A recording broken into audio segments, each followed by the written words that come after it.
அனைவருக்கும் வணக்கம். நேற்று இருந்து நம்முடைய தாவேக தொண்டர்கள் விஜய் அவர்களுடைய ரசிகர்கள் எல்லாம் உக்கிரமா இருக்காங்க. அவங்களை கண்ட்ரோல் பண்ணவே முடியல.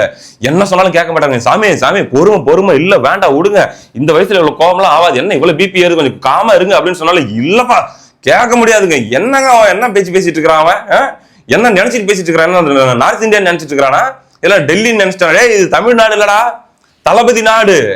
இங்கெல்லாம் உங்க சேட்டை காட்டுன்னு வச்சுக்க அறுத்து போட்டுருவான்.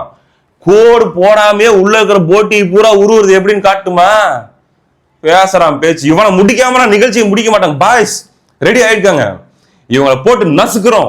யாரப்பா அந்த கரப்பாம்பூச்சியை தான் டெல்லியில சிஜேபின்னு கட்சி ஆரம்பிச்சு வச்சுட்டு அலப்பறை கொடுத்துருக்காங்கல்ல, அவன் தாங்க. அவன் என்ன வார்த்தை சொன்னான்னு தெரியுமா? தளபதியை பார்த்து என்னப்பா சொன்னா, தமிழ்நாட்டுக்குள்ள நுழைஞ்சு போராட ஆரம்பிச்சோம்னா நீங்களாம் தாங்க மாட்டீங்க அப்படின்னு சொல்லி நெத்திக்கு நெத்தி எங்க தளபதிக்கு வார்னிங் கொடுத்துருக்காங்க.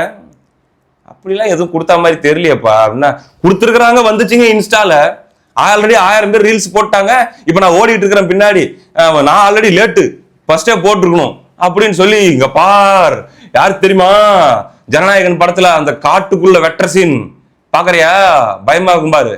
30 பேரை சத்தக்குன்னு குத்தி புரிஞ்சுக்கப்பா வேண்டாம்டா அப்படின்ட்டு அப்படியா சொன்னாப்ல இந்த அபிஜித் டிப்கே. தமிழ்நாட்டுக்குள்ள பூந்து நாங்க கரப்பாம்பூச்சி கட்சியெல்லாம் போராட ஆரம்பிச்சோம்னா நீங்களாம் தாங்க மாட்டீங்க அப்படின்ட்டு அப்படிலாம் சொல்லலைங்க. ஆக்சுவலா மேட்ரு என்னன்னே புரிஞ்சிருக்காது நிறைய பேருக்கு. இப்ப சமீபத்துல கம்யூனிஸ்டுகள் எத்தனை பேர் இருக்கிறாங்கன்னு சொல்லி கணக்கெடுக்க சொல்லி, அதே போல கல்லூரிகள்ல இந்த போராட்ட சிந்தனை கொண்ட இந்த இயக்கங்கள்ல சேர்ந்து போராடுற மனநிலை கொண்ட மாணவர்கள்லாம் எவ்வளவு பேர் இருக்கிறாங்கன்னு சொல்லி கணக்கெடுக்க சொல்லி நம்முடைய தலைமை செயலாளர்கிட்ட இருந்து ஒரு அறிக்கை போயிருந்துச்சு. அதை அடுத்து வந்து காங்கிரஸ் விடுங்க கோமாளிங்க, கம்யூனிஸ்டுகள் வந்து பயங்கரமா அதுக்காக போராடிட்டு இருந்தாங்க. இதெல்லாம் நடந்துச்சு இல்லையா? அதுக்கப்புறம் அப்படியே ஒரு மாதிரி காம் டவுன் ஆயிட்டாங்க கவர்மெண்ட். இது நடந்துச்சு இல்லையா? இது சம்பந்தமாக அந்த அபிஜித் டிப்கே கிட்ட கேட்கறாங்க, சிஜேபி தலைவர்கிட்ட. அந்த என்ன சொல்றாப்லன்னா, இவங்க சொல்ற மாதிரி அவ்வளவுதான் பாத்துக்கோ தமிழ்நாட்டுக்குள்ள பூந்துருவோம் அப்படி சொல்லல. என்ன எங்க இருந்தாலுமே மாணவர்களுடைய கருத்து சுதந்திரம் அப்படிங்கறதெல்லாம் பறிக்க கூடாதுங்க. அவங்க கருத்தை வெளிப்படுத்துறதுக்கு அவங்களுக்கு உரிமை இருக்குது. அதே போல அதை நீங்க பறிக்கிறீங்க, இதெல்லாம் நீங்க வந்து இப்படி கணக்கெடுக்கிறீங்க, இதெல்லாம் பண்றீங்கன்னா அது உங்களுடைய அச்சத்தை தான் காட்டுது. பட் நல்ல விஷயம், நீங்க அதை இப்பயாச்சும் திரும்ப பெற்றுக்கிட்டீங்களே அப்படிங்கிறது நல்ல விஷயம். இதுதான் அந்த ஆள் சொன்னது. மீதி எல்லாம் இவங்களே ஸ்கிரிப்ட்ல ஆட் பண்ணிட்டு இன்னைக்கு பறந்துட்டு இருக்குது. நான் பேசிட்டு இருக்கிற இந்த நேரம்லாம் எத்தனை 1000 ரீல்ஸ் பறந்துட்டு இருக்குன்னு தெரியல, எத்தனை லட்சம் பேர் கோடி பேர் அதை பார்க்க போறாங்கன்னு தெரியல. வார்னிங் விட்டுட்டு இருக்காங்க. சரிப்பா அதெல்லாம் இருக்கட்டும், நீ யார் பக்கம், டிவிகே விர்ச்சுவல் வாரியர்ஸ் பக்கமா இல்ல வந்து அந்த கரப்பாம்பூச்சிகள் கட்சி பக்கமா அப்படின்னா, நான் எதுக்குங்க நடுராத்திரில சுடுகாட்டுக்கு போகணும் அப்படிங்கிற மாதிரி. ஏங்க இவங்களும் முழுசா ஒரு விஷயத்தை தெரிஞ்சுக்க ரெடியா இல்ல. அங்க இருக்கிற அந்த கும்பலும் பாத்தீங்கன்னா ஒரு மிஸ்டீரியஸா இருக்குது. மாணவர்களை மேனிபுலேட் பண்ணி ஏதோ ஒரு திசையை நோக்கி எடுத்துட்டு போற மாதிரி இருக்குது. அது ஏதோ பார்த்தாலே தெரியும்ல இது ஏதோ தப்பா இருக்கேன்ட்டு, அந்த மாதிரி ஒரு ஃபீலை கொடுத்துட்டே இருக்கிற ஒரு அமைப்பு தான் அந்த சிஜேபியும் கூட. அப்படின் போது நாம ஏன் ஏதோ ஒரு பக்கம் நிக்கணும்? இவங்க என்ன பண்ணிட்டு இருக்காங்க அப்படின்றத நான் சொல்றேன். சோ இப்ப வரைக்கும் அந்த சிஜேபி வந்து இப்படி வார்னிங்கோ அப்படியோ எதுவும் முதலமைச்சர் அவர்களுக்கு கொடுக்கல. ஆனா இவங்க ஆல்ரெடி பயங்கரமா ட்ரிகர் ஆகி கிளம்பிட்டாங்க. இதெல்லாம் ஒரு பக்கம் இருக்க, தமிழ்நாட்டுக்குள்ள சிஜேபி வரப்போதா? காக்ரோச் கரப்பாம்பூச்சிகளுடைய எண்ணிக்கை தமிழ்நாட்டில் அதிகரிக்க போதா? அப்படி அதிகரிக்கிறதா இருந்தா இங்க அதுக்கு ஒரு கரிஸ்மேட்டிக்ன்றத விட பாத்தீங்கன்னா மேனிபுலேட்டிவ், இங்க இருக்கக்கூடிய இளைஞர்களையும் மக்களையும் மேனிபுலேட் பண்ணக்கூடிய திறமை கொண்ட ஒரு முகம் தேவை, ஒரு நபர் தேவை. அப்படி யாரு இங்க இருப்பாங்க? கண்டிப்பா அவங்க எல்லா மாநிலத்துக்குள்ளயும் நுழையணுன்ற திட்டத்தோட தான் இருப்பாங்க. தமிழ்நாட்டுக்குள்ள அப்படி அவங்க யாரை பயன்படுத்த வாய்ப்பு இருக்குது அப்படின்ட்டுலாம் ஒரு பார்வை இருக்கதானே செய்யும். இதை நம்முடைய உளவுத்துறை ஆகட்டும் அல்லது வந்து இங்க இருக்கக்கூடிய பல அதிகாரிகள், முன்னாள் அதிகாரிகள் எல்லாமே ரொம்ப கீனா வாட்ச் பண்ணிட்டு இருக்காங்க. நம்முடைய தமிழ்நாடு அரசாங்கமும், அது எந்த அரசாங்கம் இருந்தாலும் பண்ணுவாங்க, திமுக அதிமுக யாரா இருந்தாலும் பண்ணுவாங்க, தாவேகாவும் ரொம்ப உன்னிப்பா இந்த மாதிரி விஷயங்கள் எல்லாம் கவனிச்சிட்டு இருக்காங்க. ஆக்சுவலி அதுக்காக தான் அந்த கணக்கெடுப்பு அப்படிங்கிறத நடத்துறதுக்கு அவங்க இப்ப தலைமை செயலாளர் மேல பழிய போட்டு யாரோ ஒரு வட்டாட்சியர் பண்ணாரு அப்படின்ற மாதிரிலாம் இப்போதைக்கு அவங்க பழிய போட்டு, ஏன்னா கம்யூனிஸ்டுகளை ஃபேஸ் பண்ண முடியாம அவங்க உழப்பினாலுமே இது பல்ஸ் பாக்குறது தான். டிவிகே கவர்மெண்ட் தான் இதை செக் பண்ணி தெரிஞ்சுக்கணும் அப்படிங்கிறதுக்கான ஒரு நோக்கத்தை அவங்க பண்ணி வைக்கிறாங்க. எந்த அளவுக்கு இதெல்லாம் ரிஸ்க் இருக்குதான்னு பாக்குறதுக்கு.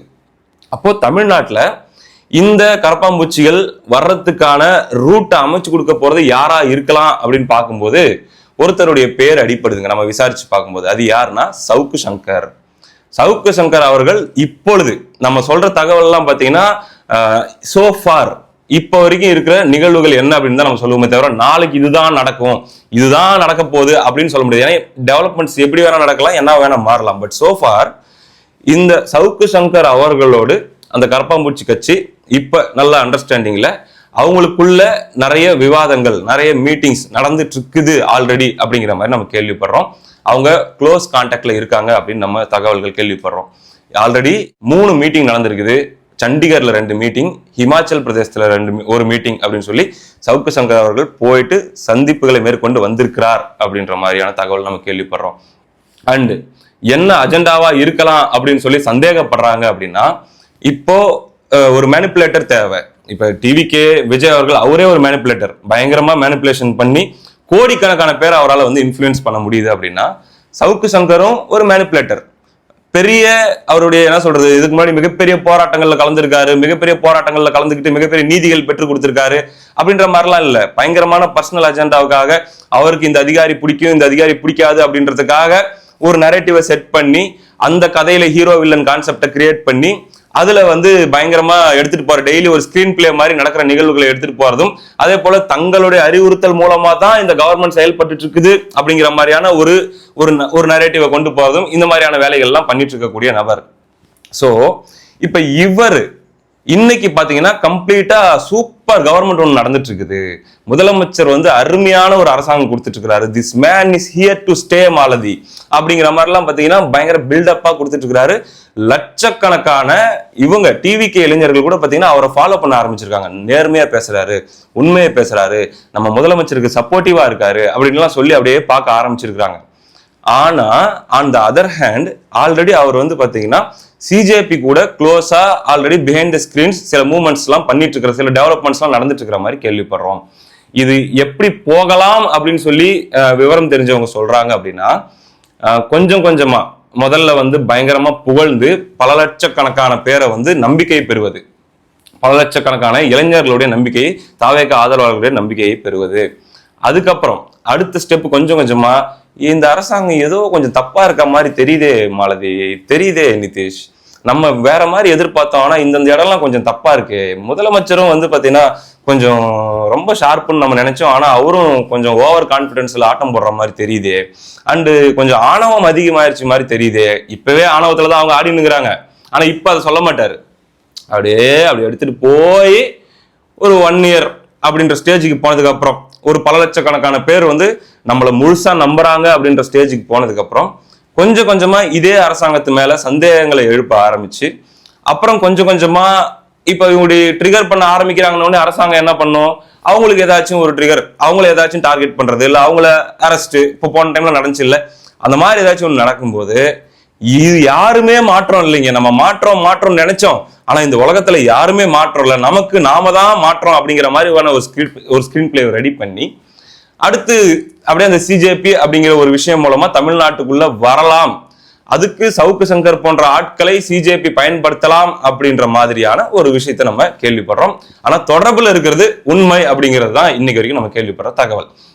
இப்படி இருக்கக்கூடிய சூழல்ல நல்லா நோட் பண்ணி பாத்தீங்கன்னா தெரியும், சமீப காலமாக சவுக்கு மீடியாவுக்கு கொடுக்கப்படுற அந்த பப்ளிசிட்டி, அதாவது எல்லா சேனலுக்குமே மில்லியன்ஸ்ல ஃபாலோவர் இருக்கிறாங்க, 2 மில்லியன் 3 மில்லியன் சொல்லி பெரிய யூடியூபர்ஸ் அப்படிங்கிறவங்க இருக்கதான் செய்யறாங்க.